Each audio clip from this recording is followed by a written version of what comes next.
Bonjour, bonjour et bienvenue à cette session 2020 des Lauriers. En ce vendredi 26 juin, nous allons bientôt commencer cette session. Je voudrais d'abord remercier tous les enseignants qui se sont mobilisés depuis le 9 mars pour la continuité pédagogique dans cette année vraiment très particulière et qui nous permet aujourd'hui de récompenser un certain nombre d'élèves. Ce sont ainsi 103 élèves de seconde qui seront récompensés, 92 élèves de première, 112 élèves de terminale et 62 élèves bénéficieront des super lauriers. D'autres élèves seront récompensés pour leur engagement au titre du foyer, de la gazette, de la radio, du club musique ou encore le quiz qui a été réalisé dans le cadre du blog Feu confiné mais pas que. Mais ce sont aussi des élèves qui seront récompensés pour leur réussite au titre de l'association sportive et de l'UNSS, du club Éloquence ou encore du club Débat en langue vivante étrangère et en allemand tout particulièrement, pour Feu IH, mais c'est aussi des élèves récompensés pour leur participation au club Kangourou et nous remettrons également le prix Anastasia. Dans quelques minutes, dans quelques secondes maintenant, je vous invite à participer à la cérémonie des Lauriers, session 2020. C'est parti!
Alors, un petit message pour ma seconde 1, pour ces e-lauriers. Je tiens particulièrement à vous féliciter, vous les élèves méritants, qui avez essayé toujours d'aller de l'avant, d'aller vers le mieux, vers le bien et vers l'excellence.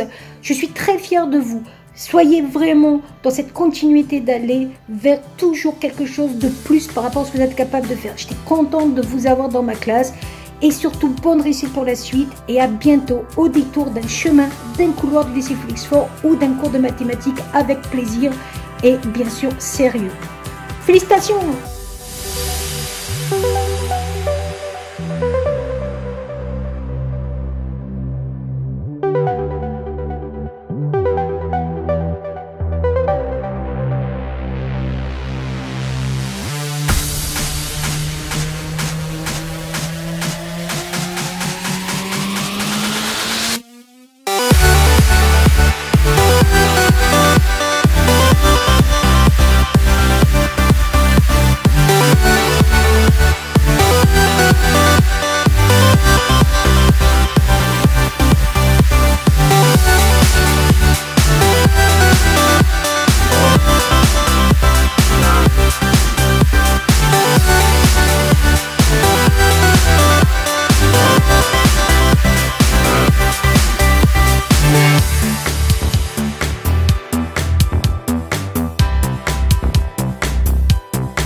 Je suis sûr que vous êtes nombreux à vous être demandé ce qu'avaient fait vos profs pendant le confinement. C'est facile, suivez-moi. Eh bien, nous étions tous simplement partis cueillir des fraises. Eh oui, Jamy, c'est bourré de vitamines et c'est parfait pour enchaîner les classes virtuelles. Mais on ne pouvait pas se quitter sans féliciter nos lauréats 2020. Alors un grand bravo à tous pour votre sérieux, pour votre investissement toute l'année. Et un coucou tout particulier aux secondes 10. Merci à tous pour les bons moments partagés ensemble. Et j'espère qu'on se recroisera avant le bac. Ciao, ciao!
Bonsoir à tous, je vous parle depuis la cour centrale où normalement j'aurais dû vous accueillir et vous féliciter de vive voix ce soir.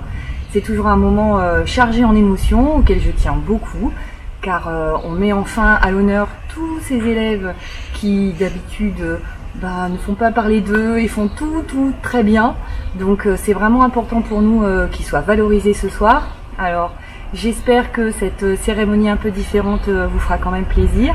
En tout cas, j'aurais vraiment préféré vous féliciter de vive voix parce que vous êtes une super promo. Je me régale depuis l'année dernière et j'ai hâte de vous retrouver au mois de septembre pour cette dernière année en apothéose. Voilà, donc félicitations encore à tous. Continuez comme ça, vous avez tout compris. Il y a tellement de richesses parmi vous. Et puis bon c'est pas tout ça, faut que je vous laisse parce que par contre le buffet du cocktail, je sais pas pourquoi on a oublié de l'annuler, donc on a des petits trucs à grignoter. Bye bye.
Bonjour à tous, je m'appelle Anaïs Ramcourt et je suis la capitaine de l'équipe de volleyball féminine de Félixois. Aujourd'hui, je vais vous parler un peu de nous et de notre parcours durant l'année. D'abord, nous sommes 5 joueuses, dont une qui est aussi jeune officielle. Il y a Salia, Temi, Ange, Célia et moi-même. Il faut savoir que nous sommes toutes les 5 des joueuses du book volley et qu'avant même de créer cette équipe, on se connaissait déjà très bien. Donc forcément, ça a été plus simple pour communiquer et jouer durant l'année. Pour commencer, nous avons été championnes de l'Oise en ayant été invaincus durant les 3 journées de rencontre contre 2 équipes de Crépy-en-Valois et une équipe de Jeanne Hachette. Ensuite, nous avons été championnes académiques en gagnant contre Laon et Jeanne Hachette. Et donc nous avons été qualifiés pour les interacadémiques contre Calais. Nous savions que ce match allait être très compliqué. Calais, tout comme nous, sont une équipe qui a majoritairement des filles de club, donc il y avait forcément pas mal de niveaux. Malheureusement, nous avons perdu contre Calais 3-7 à 0. Je suis très fière du parcours que nous avons mené cette année. Nous avons fait de belles choses, vécu de très bons moments et nous espérons pouvoir recommencer cette expérience l'année prochaine et aller encore plus loin. Merci à Madame Hadès de nous avoir soutenus tout au long de l'année et de nous avoir fait vivre cette super expérience.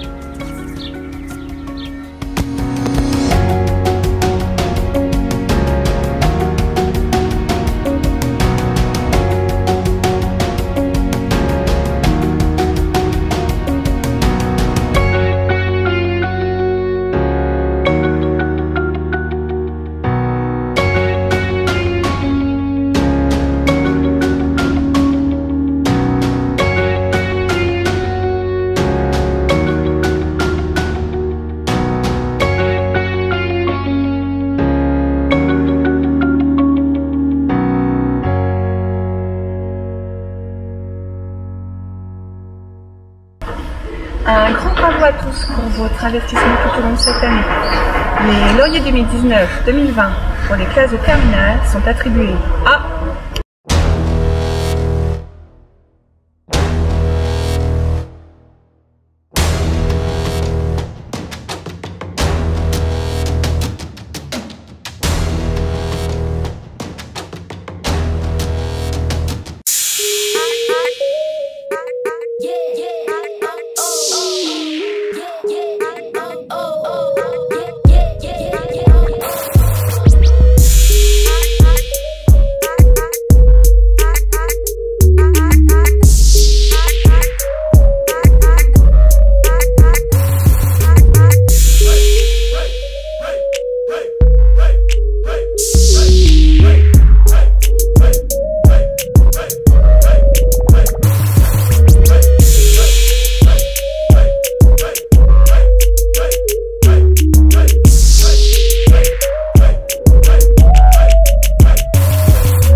Je voulais tous vous féliciter par rapport à l'année que vous avez passée. Faites de très très belles choses dans votre vie avec Madame Julien en tant que PP1 et moi-même en tant que PP2. Nous avons été vraiment très heureuses de vous avoir dans notre classe. Vous avez été vraiment de très belles personnes qui, en plus d'être intelligentes, étaient remplies de qualités humaines. Donc, tenez-vous toujours droit, avancez, allez! Merci à chacun d'entre vous que j'ai trouvé si attachant. Et sans nous fixer rendez-vous, nous verrons-nous un autre temps. Je vous souhaite la plus belle des vies, remplie d'espoir et de projets. Et quel que soit l'obstacle franchi, de rester droit et d'avancer.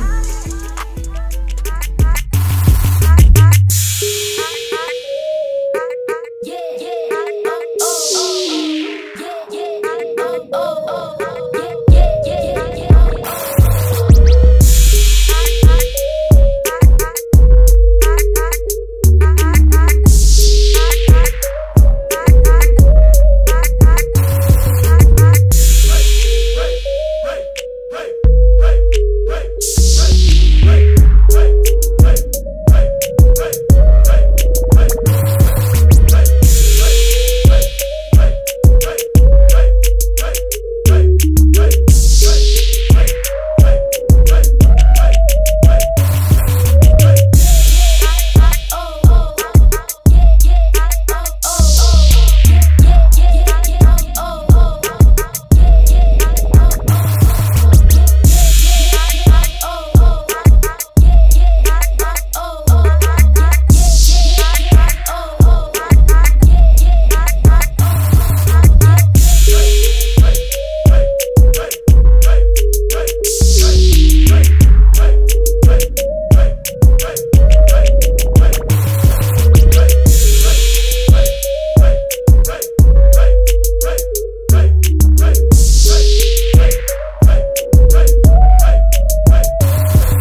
Mesdames, Messieurs, bonjour.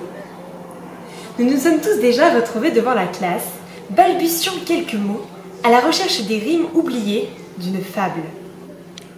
En ce moment de panique totale, la première question qui nous venait à l'esprit était « Que fais-je ici ?»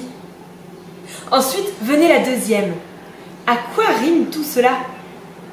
Car derrière des morales bien comprises se cachait une imagination débordante qui nous soufflait. Ce serait quand même plus intéressant de chercher une suite à ces histoires plutôt que de les apprendre. La poule aux œufs d'or fut-elle rôtie? La cigale est-elle finalement morte de froid? Ou mieux, la tortue est-elle toujours plus rapide que le lièvre? Nous pourrions en effet penser que La Fontaine se servit d'une heureuse exception. Aurait-il transformé la réalité? Après tout, il reprenait déjà les fables d'Ésope, alors que menteur ou tricheur s'ajoute à son palmarès de copieur. Ne nous étonnerait plus, n'est-ce pas? Car, au fond, nous espérons que le lièvre ait appris de ses erreurs. Imaginez, le lièvre, honteux et confus, jura, mais un peu tard, qu'on ne l'y prendrait plus. Après tout, il eut de la chance dans son malheur. Il a l'occasion de se reprendre. L'agneau qui finit dans la gueule du loup ne peut pas en dire autant. Mais, enfin, comment cette lenteur exaspérante de la tortue pourrait une fois de plus battre la vivacité du lièvre? Pour tirer cette affaire au clair, les Thaïlandais se sont amusés à reproduire cette fable en opposant une tortue et un lapin. Les résultats donnent raison à notre chère La Fontaine. À chaque course, la tortue arriva bonne première. D'ailleurs, le lapin ne termina même pas vraiment la course. Et devinez-en la raison? Il était trop distrait. Ils savaient tous que c'était impossible. Arriva un fou qui ne le savait pas et il l'a fait. Je vous rassure tout de suite, ce n'est pas de moi, c'est de Proust. Mais, en effet, la tortue relève un défi fou dans cette histoire, sur lequel personne n'aurait jamais osé miser. Pourtant, elle ne bénéficie pas d'un aérodynamisme hors du commun, et quand bien même ce serait le cas, cela n'aurait pas changé grand-chose à la donne. Alors, peut-être que le lièvre était tout simplement fort distrait à ce moment-là. Mettez-vous à sa place. Une course contre l'animal le plus lent qui soit n'offre aucun intérêt. Pas de gloire à la clé, et il faut bien gagner sa vie. Alors, il profita probablement du temps que lui laissait cette course pour cacher les œufs de Pâques. Non, non, je ne me trompe pas. C'est bien lui qui, autrefois, amenait les kilos et le cholestérol le matin de Pâques.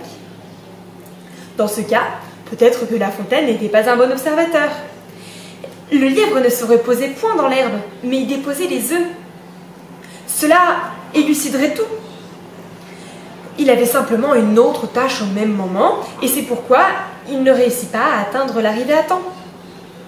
En outre, plus d'un élément justifie sa défaite. L'expression stipule « être fou comme un lièvre de Mars ». Voilà donc l'explication. La Fontaine ne prit pas la peine de préciser une date, mais simplement, le lièvre, dans un accès de folie, en oublia le but de la course. Tous ces éléments de réponse, bien qu'ils soient d'un sérieux à nul autre pareil, ne nous apportent qu'une mincette dans notre quête, et c'est tant mieux. Car si j'affirmais que l'un était toujours plus rapide que l'autre, mon jugement les condamnerait à ne jamais échanger le sort que je leur aurais fixé. Ne soyons pas si cruels envers ces pauvres bêtes, je vous prie. Et restons-en au plaisir de les voir s'affronter chaque fois que nous ouvrons un recueil de fables.